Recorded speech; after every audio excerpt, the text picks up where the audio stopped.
growing skills in a stepping stone job.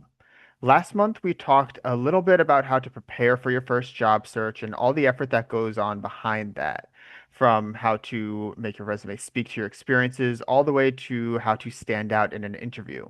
Well, now maybe you got that new job, and what are you going to do now? Well, today we're going to be going over how to make the most of this new job by developing skills that employers value, how to gain experiences on the job, and set yourself up for career growth moving forward.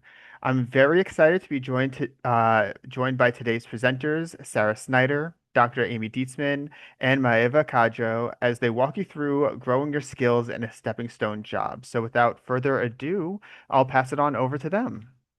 Thank you, Maxine. And we want to put a special shout out to Stephanie, who was going to be here today and did tons and tons of work on this, but she's really sick. So thank you to Amy for stepping in at the last minute. Today, we have four areas of job growth that we want to emphasize, and those are your transferable skills, how and why to take initiative, strategies for growing your career right where you are, and networking. Now, Amy's going to kick us off with a discussion of transferable skills. Okay, thank you. So, transferable skills refers to any talent or ability that can be applied to multiple jobs or roles or industries without requiring additional training. Simply put, they are the skills that you already have that you can apply to new roles without much training. Transferable skills usually fall into two main categories. The first is technical skills, which are the hands on abilities that let you operate tools or software or technology effectively, like Excel, database management, or troubleshooting systems. And workplace skills, which are the personal and professional traits that shape how you collaborate and solve problems. Communication, teamwork, adaptability, and leadership all fit here. Most of us have a mix of both, and that combination makes you more versatile and valuable in the job market. In a competitive environment, transferable skills can give you the edge by showing employers that you can learn fast, adapt easily, and contribute right away. So, today we'll explore how to identify your transferable skills and how you can use them to grow your career, whether you're taking your next small step or making a bold new leap. First, though, let's dive into why transferable skills are such a big deal. They're your secret weapon for growing your career, landing the next stepping stone job, and standing out wherever you go. Transferable skills help you get up to speed faster and reduce the need for extensive training. You will have less time stuck in onboarding and more time to prove your value. If you already know how to manage projects, communicate across teams, or use tools like Excel or Salesforce, you can hit the ground running and make an impact right away. And that early momentum helps you build credibility and open doors to even more opportunities. Transferable skills also make you more adaptable, and that's gold in today's ever changing workplace. When you can take what you've learned before and apply it to new challenges, you become a reliable, flexible problem solver who can thrive in shifting environments. Adaptable employees are the ones who stay relevant, who get noticed for stepping up, and who become the go to problem solvers, no matter the situation. Another big advantage of transferable skills is that it makes you a competitive applicant in the hiring pool. You've proven you can apply your skills in different settings, which shows reliability and initiative. That makes it easier for hiring managers to see your potential in the organization and harder for them to pass you up. Plus, your ability to contribute quickly with those skills can set you apart as someone with leadership potential as well. And finally, transferable skills deliver long term value for your career. They don't just help you get in the door, they help you grow once you're there. You become the teammate who can take on challenges that arise and drive change, which keeps your career moving forward and your work feeling fresh. So, when you think about your career path, don't just focus on the job titles that you've had, focus on the skills that move with you. These are the stepping stones that matter and carry you forward. So here are six of the most in-demand transferable skills. How do they show up in everyday work? As we go through each of these, start thinking about some of your own experiences. Where have you used these skills before? Chances are you already have several of them in your toolkit. So let's take a look at how each of these skills shows up in stepping stone jobs and how they can transfer to higher level opportunities. First, we have critical thinking. This is your ability to evaluate, analyze, and interpret information objectively to make sound decisions. Strong critical thinkers don't just take things at face value. They dig deeper, they ask thoughtful questions, and they look at problems from multiple angles before acting. Some common examples of jobs with critical thinking skills include a teacher assistant helping to create lesson plans that fit their students' needs, a camp counselor who challenges the usual way of doing things to find a better solution, or a team member who asks creative questions to improve a system or process. In the workplace, that might mean ensuring an idea, product, or policy is fully thought through before it's put into action. That same analytical mindset is highly valued in roles like quality assurance, business analysis, and operations. And next, we're going to move into problem solving. This is the ability to identify issues, find root causes, and create effective solutions under pressure. Strong problem solvers are curious, resourceful, and unafraid to experiment until they find what works. You'll see this in action when a retail associate keeps checkout lines moving after a register freezes, or maybe a cashier who creates a manual order system when the point of service machine goes down. Or also when a store employee finds a creative way to restock a shipment that arrived incomplete. In the workplace, problem solving isn't just about fixing issues, it's about creating progress through initiative and resourcefulness. You can see this skill in roles like supply chain coordination or logistics or project management.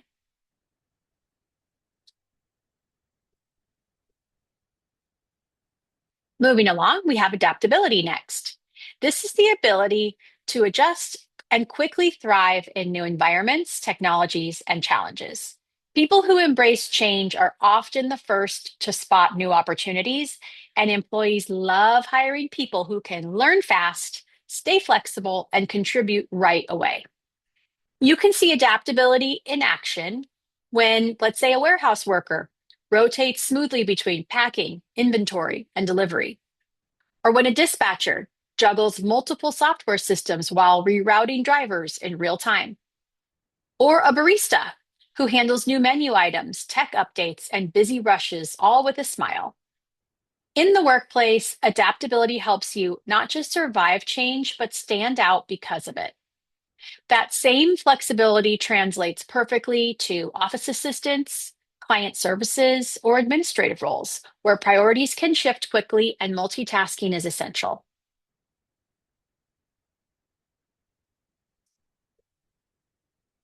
Teamwork is our next one. And this is the ability to work well with many kinds of people, collaborating, motivating, and balancing each other. Even when deadlines are tight, it's about more than just working with people, it's about working well with them.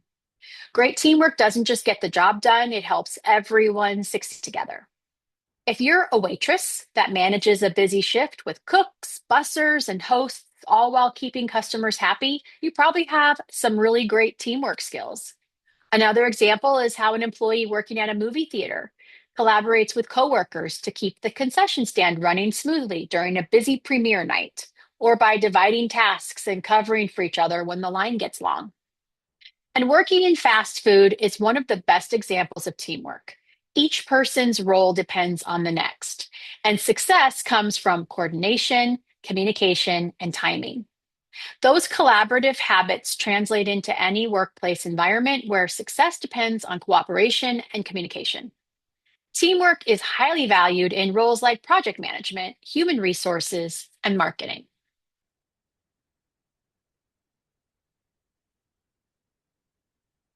Next, we have attention to detail.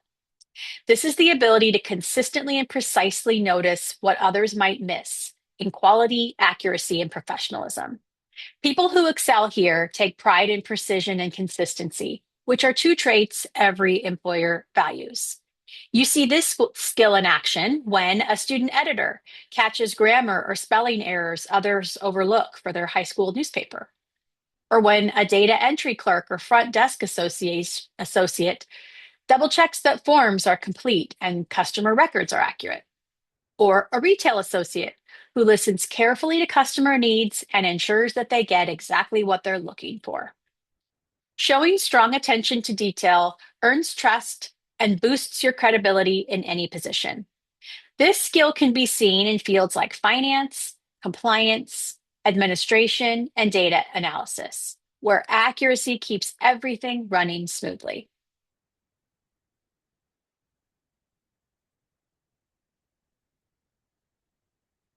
And lastly, we have management. This is the ability to guide people, projects, and time efficiently by organizing resources, understanding team dynamics, and keeping alignment to a common goal. You see management skills in action when a nanny juggles schedules and meals and responsibilities like a pro project manager, or a club president runs meetings and plans events and leads discussions, or when a grocery store assistant helps to manage scheduling, ordering, and inventory to keep the business running smoothly.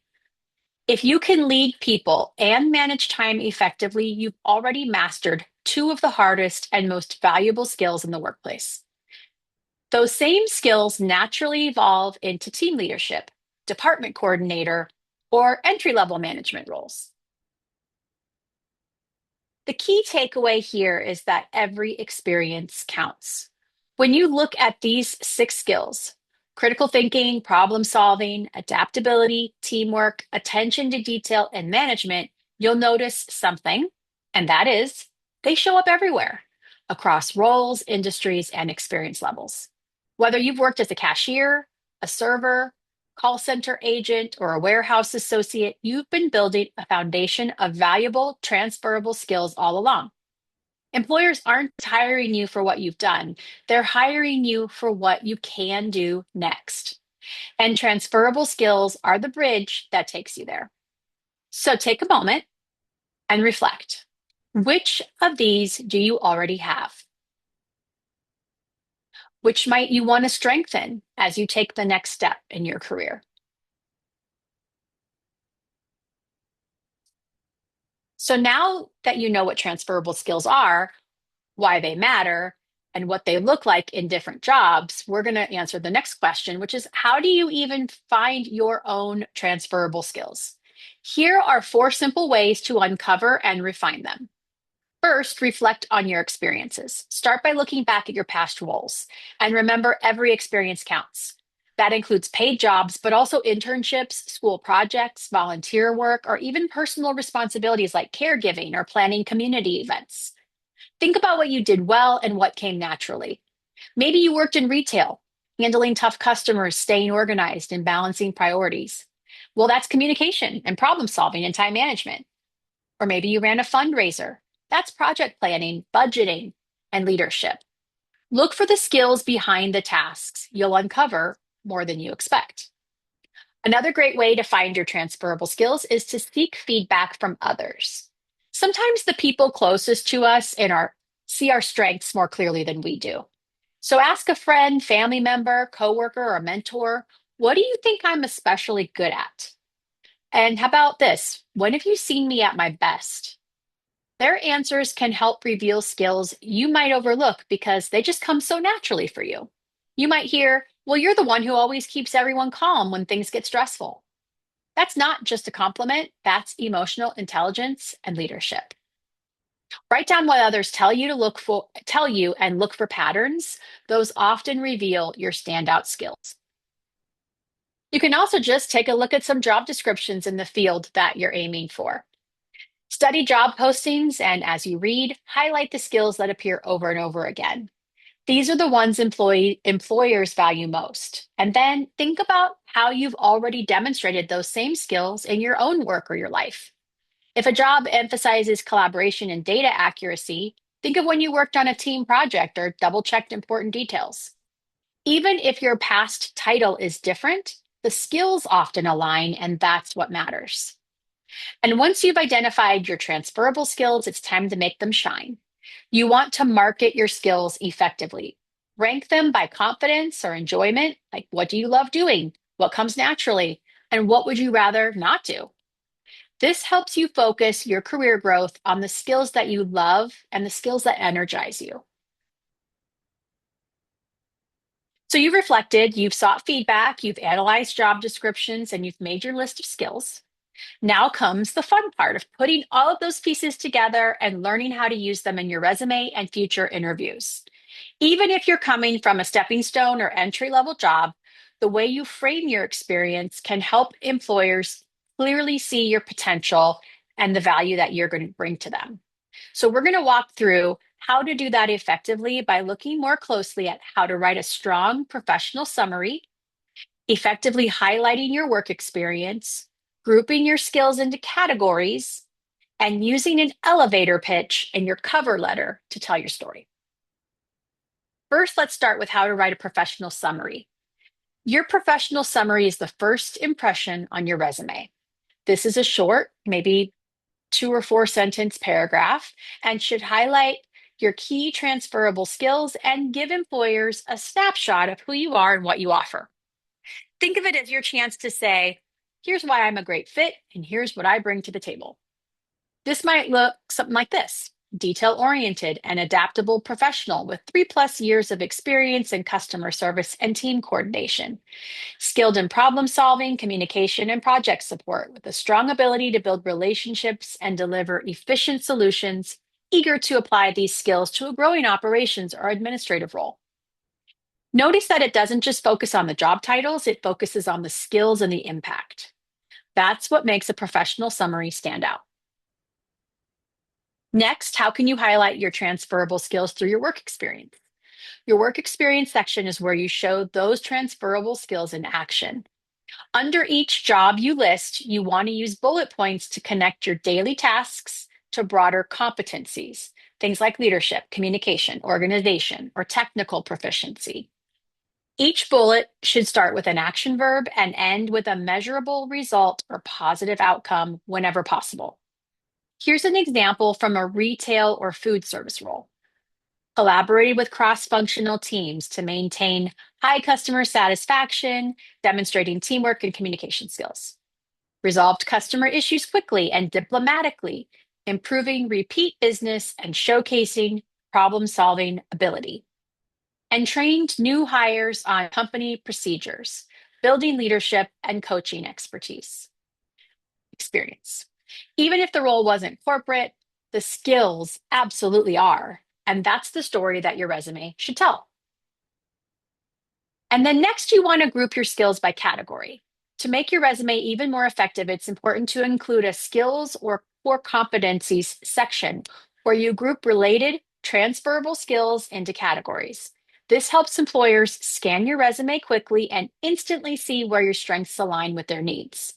For example, you can have a core skills and strengths section where you can show off specific examples of your technical skills and your communication skills and your organizational skills and your leadership skills. If you're not sure where to start, look at the top 4 to 5 skills that appear across job descriptions in your desired field and then build your categories around those. Lastly, use a cover letter to tell your story. Your cover letter is where you connect the dots between what you've done and what you want to do next. This is your space to explain how your transferable skills make you the right fit, even if your previous job titles don't match perfectly.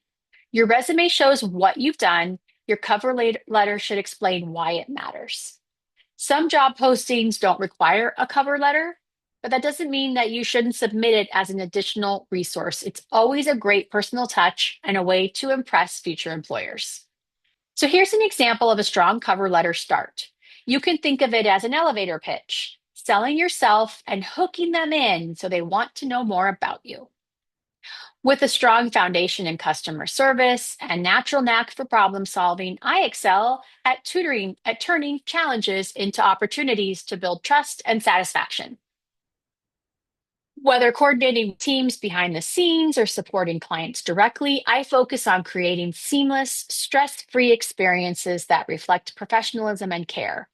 I'm eager to bring that same proactive, people first mindset to your client service team, ensuring every interaction strengthens your brand and relationships with your clients. The key is to use language that translates your experiences into the employer's world. You're showing them that it's not about what you did, but it's what you did and how that matters to them. It's where your transferable skills come to life, your personality shines through, and your enthusiasm leaves a lasting impression. Amy shared with us the importance of transferable skills and how to highlight them in a job search. And we'll have information at the end of this webinar that'll point you back to some other webinars that we've done recently, where we've had more detailed information about what your resume can look like, what your cover letter can look like, what to actually put into those different paragraphs. Let's move now, though, into the workplace itself. I am really excited to talk about a topic that's close to my heart, and that is how to grow where you are, especially when you're in a role that you know isn't your forever role. A stepping stone job doesn't have to be a holding pattern. It can be a launch pad if you use it intentionally. Before we talk about specific strategies, I want to begin by shifting the way we think about these stepping stone jobs. A lot of people treat stepping stone roles like a waiting room. The mindset might sound like, once I get to the next job, the job I really want, then I'll grow, then I'll develop, then I'll show what I'm capable of. It's almost like imagining a race where someone stands at the starting line doing nothing, saying, I'll start running once I reach the finish line. It doesn't make sense, right? But that's often how we approach our careers. We wait for the perfect role before we start behaving like the person that we want to become. Here's the truth. You don't have to wait. You have more influence over your growth than you might realize.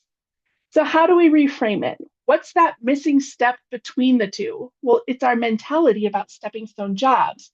And we need to change it to be able to take advantage of all stepping stones can provide us. Your stepping stone job can actually be a learning laboratory. It can be a place to experiment, to try new things, to build skills, to gather stories, to test leadership behaviors, to learn what you like and what you don't like, and to develop the confidence that propels you into your next opportunity. If you treat this job as a training ground rather than a holding pattern, you won't just arrive at your next role, you'll be prepared for it. Before we go any further, I want to personalize this for you. Think of one skill you wish you could be practicing more at work, just one. Hold that in your mind as we move forward today, because my hope is that by the end of this webinar, you'll see at least one way that you can start building that skill now, long before your title or job description ever changes. One of the biggest misconceptions about career growth is the belief that you need a bigger title, a promotion, or someone's formal approval before you can start developing. We often think growth is something that happens to us once the organization decides that we're ready. But the truth is, that's backwards. Real growth almost always happens long before the job title changes. A promotion doesn't create your next level, it confirms it. It is the recognition of who you've already become. Think of career growth like a bridge. Your current role is on one side and your next role is on the other. Most people stand still and wait for someone to build the bridge for them. A manager, the HR department, some new opportunity, a title change. But the people who grow fastest, those are the ones who start building their own bridge piece by piece. Each plank of that bridge is something you can start doing now. It's a skill that you begin developing. It's a behavior that you practice consistently. It's an action that reflects more ownership or leadership than your job technically requires. You don't need permission to do that. You don't need a new title to show up with initiative, strategic thinking, collaboration, or problem solving. Those are the materials that form the bridge to your next level. I have been working for Tutor.com for 19 years. In that time, I have had many different roles, job titles, sets of responsibilities. I started here as a part-time math and chemistry tutor and then moved into quality assurance, strategic planning, training and process development. And each step, I took on additional responsibilities beyond what my job description dictated, never to the neglect of what it did dictate, and laid new planks step by step, step by step. At least half of the job titles that I have had here were created for me. Why? Well, because I became something that hadn't existed before. And the confirmation of that was the promotion and a brand new title change. So if we flip the script, the goal isn't to wait for a job change so you can finally grow. The goal is to start becoming the next version of you right where you are. Because when you intentionally lay those planks, skill by skill, behavior by behavior, action by action, you eventually look up and realize you've already crossed the bridge. And at that point, a promotion isn't a leap. It's simply the place you've already arrived. Now, when people hear take initiative, they often imagine big, bold, show-stopping moves, things like launching a major product or coming in with a grand innovation. But most initiative actually starts small. It's not about being the loudest person with the biggest ideas. At its core, initiative simply means seeing a need and taking action without being asked. And that can show up in really practical, everyday ways. It might look like spotting and solving small problems without being asked, fixing something that's broken, unclear, or inefficient instead of waiting for someone else to handle it. It could be anticipating needs, preparing information before someone requests it, sharing a reminder, or helping the team stay one step ahead. It might mean stepping up in moments of ambiguity, volunteering when no one is sure when no one is sure who should take the lead or what the next step is. It can be improving a process instead of just doing it the way it's always been done, making a template, simplifying a workflow, or finding a faster or cleaner way to get things done. It can look like thinking beyond your job description, contributing ideas, helping a teammate, or learning something that benefits the group, not just your individual tasks. And one of the most powerful forms of initiative is to bring ideas and a draft, not just problems. Instead of saying, this isn't working, you bring a possible solution or even a first version others can react to. Managers love initiative, not because it looks good, but because it strengthens the team. It builds trust, it reduces stress, and it creates momentum. And here's the best part. You don't need permission, a title, or authority to start showing initiative. Every one of these examples is something you can do right where you are, starting now.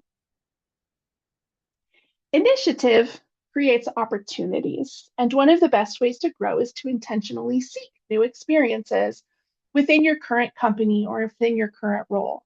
You don't have to leave to learn. You can stretch sideways. For example, you can ask to shadow someone for one meeting or 1 hour a month. This is observing someone while they're performing some function for the purpose of learning something new. You could sit in on a project or committee to observe how another team works. This is a different aspect to observing, where you're taking in team dynamics, project management approaches, or committee functions. You could volunteer for a small piece of a cross-team project. This raises your visibility in other teams or departments and helps you grow your communication and organization skills. Being the one to volunteer when no one else will can be very valuable and open lots of opportunities down the road. And you can cross-train in other roles, teams, or departments. This takes observation to yet another level where you are not simply watching, but actually getting involved. Become someone's backup. Practice new skills, learn new concepts, tasks, or tools. One of the first times that I took initiative after moving into a full-time role here was guided by my absolute shock at some of the things my manager was doing in Excel that were so manual and tedious. It was painful to watch her do it. I learned about it by shadowing her for this task. She would spend hours every day on one single process. I was determined to make this better, so I volunteered to take it off her plate while not letting go of anything already on my own plate to see if I could improve it for her. I knew Excel was good for so much more than she was using it for. Within a couple of weeks of doing the process manually, and I didn't die in the process, but it was pretty hard. I had a full understanding of what was needed. Within a few months of that, I had a semi-automated process that reduced the required time down to about 30 minutes a day. The confirmation of that initiative was a gradual shifting of my responsibilities toward more of the same, improving processes, because my skill in that area had become obvious and it filled an important need on the team. And eventually, that grew into my next type of change. Even if your current tasks feel routine, you can still use them to build the skills that form the bridge to your next role.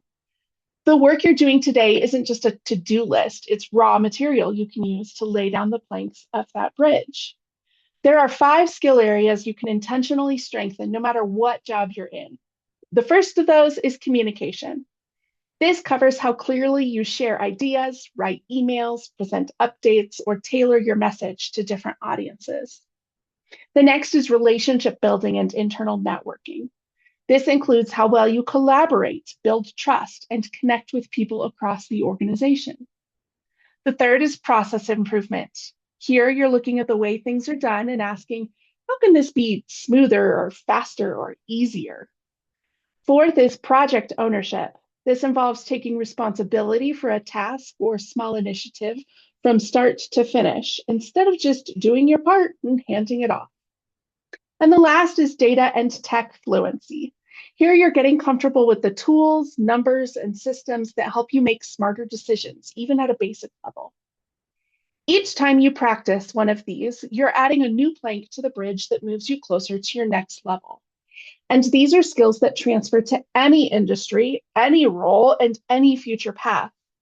When you shift from I'm just doing my job to I'm building my bridge skill by skill, work becomes more meaningful and motivating. It stops being about the tasks you complete and starts being about who you're becoming in the process. Sometimes opportunities don't show up until you invite them. Initiative isn't only about doing, sometimes it's about asking. And yes, that can feel intimidating, especially if you worry it will come across as overstepping or asking for more work. Here's a simple 3-step script that makes the ask feel professional, collaborative, and aligned with your team's goals. First, you want to express interest. Share the skill that you want to build or the direction you'd like to grow. For example, you might say, I'd love to grow my skills in blank. It's something I'm really excited to develop.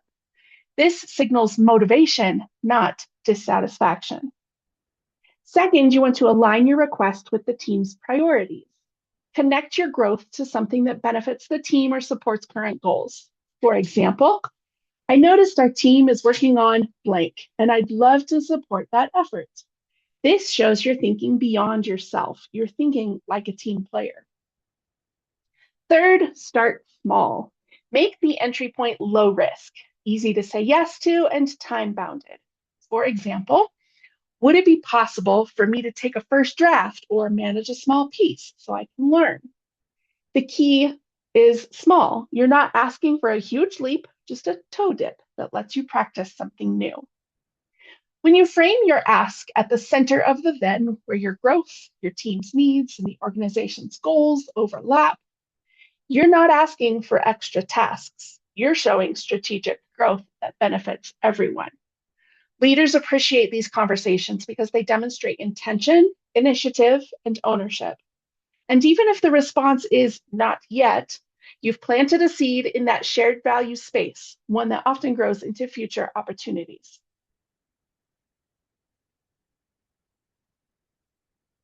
One of the most underrated ways to stand out at work is to learn out loud.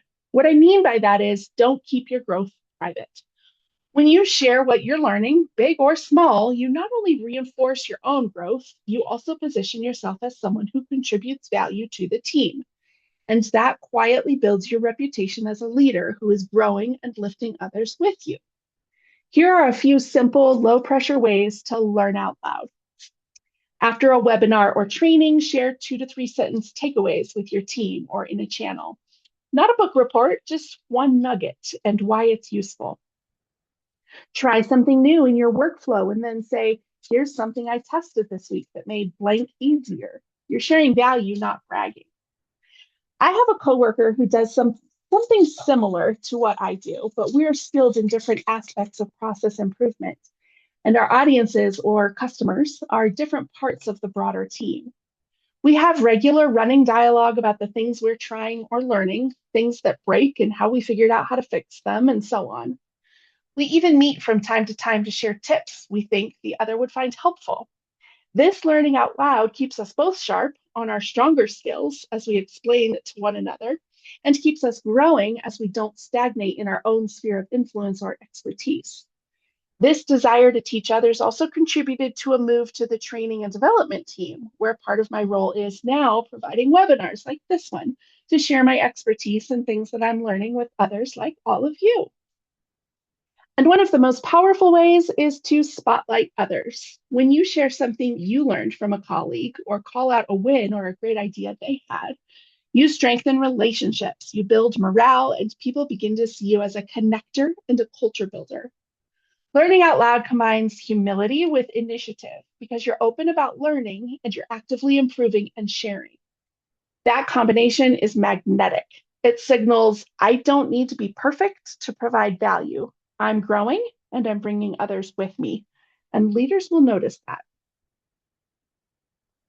So I'd like to pause here and let you reflect. Think of one action you can take in the next 30 days. It could be a tiny step of initiative, asking to shadow someone, requesting a stretch task, or intentionally seeking out something to learn. I'll give you just a second here to think about that.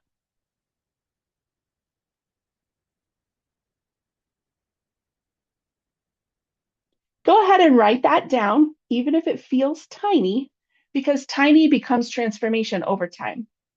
Then over the next month, look for ways to implement it and take action. As you show initiative, seek experiences, and learn out loud, stepping stone jobs become launch pads for advancement. So every skill, initiative, or project you pick up in your stepping stone job adds to your career capital. That's the value you carry with you everywhere you go. Career capital can be referred to as the collection of skills, knowledge, experiences, professional relationship, and visibility that make you valuable in the job market. Think of it like building an investment portfolio, except that instead of investing in stocks, you're investing in your skills, experience, and connections. So why does building career capital matter? Today's job market and industries are evolving rapidly. Your career capital is what keeps you adaptable to these changes through continuously learning, maintaining your network, and staying relevant. It helps you stay resilient through career transitions and other challenges. It also gives you more confidence to apply for higher positions, negotiate better, or change fields if you want to. You can leverage your career capital to demonstrate your value to potential employers in your applications and interviews. You can also pursue various opportunities that may offer better growth potential and achieve your next professional goal. You're not just waiting, you're creating your own opportunities. This early phase of your career is the perfect time to focus on generating career capital and building the foundation of your career by taking every opportunity to learn and grow. We'll explore 4 keys to build your career capital: skill development, networking, visibility, and self-care. So now that we've defined what career capital is, let's talk about one of its most powerful components, your skills. As Amy and Sarah highlighted earlier, transferable skills and taking initiative is key. But beyond identifying what you can do, the next step is to keep going and adding to your toolkit. Think of skill building as a cycle, not a one-time effort. The cycle key is to learn, apply, reflect, and improve. So let's start with learn. Learning can be taking an online course, shadowing a colleague, volunteering on a project, or starting your own small project. For example, if you're learning data analysis for your current job, you can take a short Excel course to learn more about the platform's features. Next, you need to apply what you're learning by using it in real or simulated settings. For example, using your new Excel skills, you can build a dashboard for your team's weekly report. After that, reflect. So seeking feedback from mentors, peers, or supervisors. If we keep going with the Excel example, you can show your dashboards to your team and ask them what worked or what could be better. This step also includes the learn out loud habits that Sarah previously mentioned. Share what you're learning, share your work, publish it online, and discuss it with other professionals. The feedback helps you grow faster and build visibility. The last step is to improve. Use the feedback you receive to improve on what you're currently doing and to focus on your next round of learning. This process keeps you from plateauing and helps you challenge yourself. Additionally, if your next target role or opportunity requires skills that you're not using yet, you can develop them outside work through online courses, volunteering, or personal projects. My advice would be to break your learning into monthly challenges so you can focus, get feedback, and track your progress without getting overwhelmed. The skills you develop outside of work can also make you better at your current job. For example, learning design on your own will help you create better presentations like this for your team. So skill development isn't just about taking off courses or projects, it's also about creating a learning rhythm that compounds over time. Next, we'll look at how your personal branding and credentials can make that growth visible to others. You can be very skilled, but if no one knows you and the value you can bring, opportunities might pass you by. That's where personal branding, credentials, and reputation come in. They make your career capital visible. Personal branding is what you're communicating. It's important because it shares your story, it presents your skills, values, and expertise online or in person. Your online presence also falls under this umbrella. If a potential employer looked at your LinkedIn or other professional platform or Googled you today, what would they learn about your professional story? Or what would you want them to learn about you? Next, credentials is what you can prove. This refers to any verifiable evidence for your training, skill sets, or achievements. This includes academic degrees, certifications, titles, awards, etc. They're not everything and weighted differently in various industries, but credentials can open doors to various opportunities. Lastly, we have reputation. This is what others say about you when you're not in the room. It's the perception, trust, and recognition you earn through consistent performance and engagement. You can keep building it by being reliable, ethical, and consistent, and protect it by maintaining professional and ethical behavior even under pressure. Visibility creates opportunity and communicates value. When people can see your work, they can remember you for opportunities.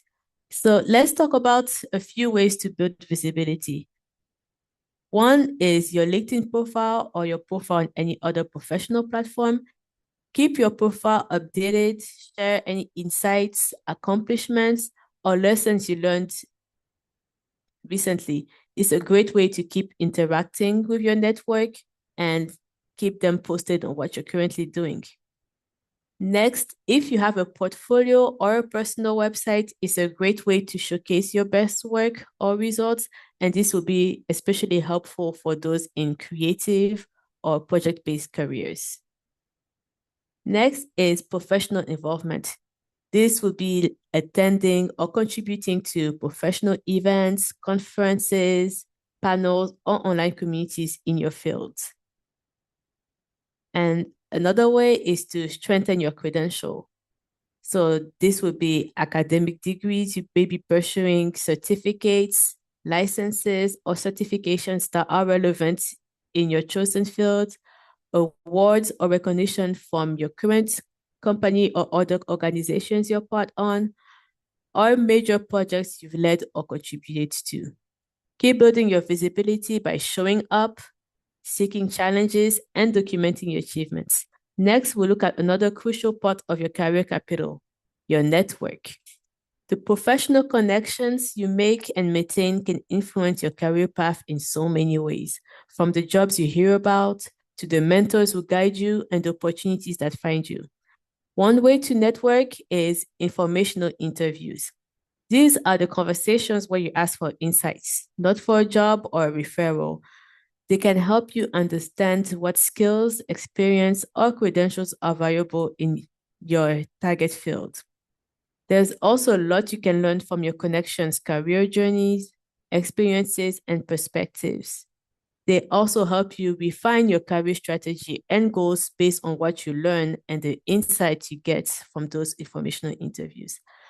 I did a lot of them to learn more about the careers and industries I was interested in, and these conversations helped me make great connections, figure out what I wanted, and also introduce me to new topics and organizations to look into. Another way to network is through mentorship. A mentor offers perspective, advice, and accountability. Mentorship does not have to be formal. It can come from a manager, a colleague, or anyone else you look up to. Additionally, being a mentor yourself is also a great opportunity to share your insights and learn from someone else's experiences. Next, we have networking events, such as conferences, career fairs, or virtual meetups that can connect you to new people and opportunities. Attend one whenever you can and be an engaged participant. Don't just collect contacts, follow up, connect, and keep the relationship active. Lastly, we have professional organizations. Joining organizations or communities related to your field can provide you access to resources, content, certifications, and a community that shares your goals and interests. Don't just reach out one time. Life gets busy, but remember to check in, offer help, celebrate wins, and share information. Over time, those genuine relationships can become a great source of support for your career journey. So far, we've talked about building your skills, making them visible, and connecting to people who can open doors for you. But there's one more key part, taking care of yourself so you can keep showing up. You can't invest in your career capital if you burn out or lose your sense of direction. That's where self-care comes in. It allows you to keep going. Take care of your mindset. Remember that career capital is not built in a day, it's built over time through consistency and patience. You need to be resilient and adaptable as you face challenges, rejections, or slow progress. Focus on the progress you're making, not perfection or the direct outcome. Modify your goals, process, or learning methods if necessary. Each experience you have adds to your career capital, even if you can't see how it does in the moment. Also, take care of your mental and physical well-being. Prioritize it and have boundaries and routines that help you recharge and rest. For example, take breaks after intense learning, an intense day at work, or long networking sessions. Practice mindfulness, journaling, exercise, or any other methods that you like to do to manage stress, and do your best to get consistent sleep, drink water, eat well, and also make time for hobbies, activities, people, and anything outside of work that makes you smile and enjoy life. Taking care of yourself is not taking time away from building your career capital. It actually makes you better at it. Another key part of self-care is financial. Having savings or financial stability gives you more career freedom and allows you to make bold moves like taking a job that pays less but offer more growth opportunities, investing in a certification or bootcamp, pursuing higher education, moving abroad, or even starting your own business. Your savings can give you room to grow strategically and go after your next opportunity in a comfortable manner. So remember that although your career capital grows through effort, it's sustained by self-care. Protect your health, nurture your mindset, and invest in your financial health because that's what allows you to keep building. Talking about building, let's see a few things you can do this week to keep building your career capital. Find the next skill to focus on. This could be something you're already doing, so your transferable skills, something you planned to look into, or something you're just curious about. Next is update your LinkedIn. Maybe that will be your headline, your summary, or adding more about the recent achievements or learnings you had. Find a mentor within your community or reach out to a mentor you already have and check in with them. Similarly, reach out to a connection, say hello, check in, and catch up on what they've been doing since the last time you connected. And lastly, document everything you're doing. In the previous webinar, I discussed an experience archive, which is a document or folder where you keep everything career related from your achievements, projects to feedback, and any resume or cover letter you've ever written. This tool will help you keep everything related to your career in one spot and is useful to reflect on what you achieved so far and remember the details of something you need for your next opportunity. So I hope you'll pick one of these and move forward with that and keep building your career capital.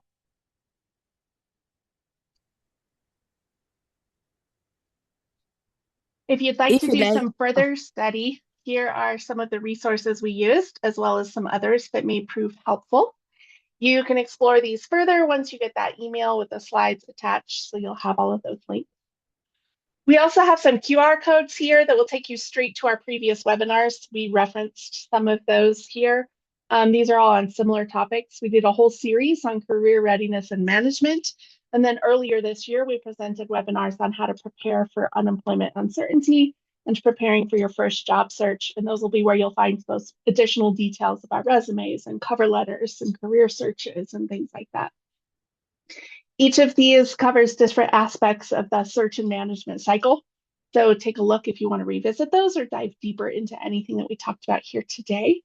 Please also follow us on our socials for the latest information on all the things we have going on and upcoming webinars. And Maxine, back to you.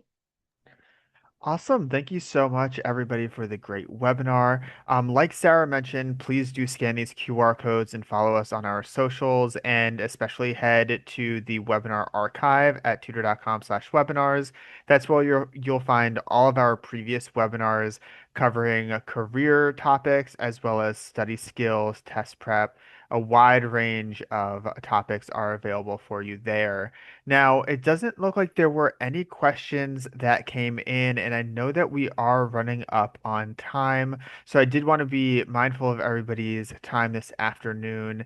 And thank you all for joining. And just a quick reminder that this has been recorded, so you will get a recording in the next couple of days, and you'll also get a copy of the slides. So if you ever want to look back at any of the information, you want to take a look at some of those resources or these QR codes, you will get access to that as well. But yeah, since there aren't any questions, I think we can go ahead and end the webinar. So thank you, presenters, and thank you everybody for joining us today. Thank you.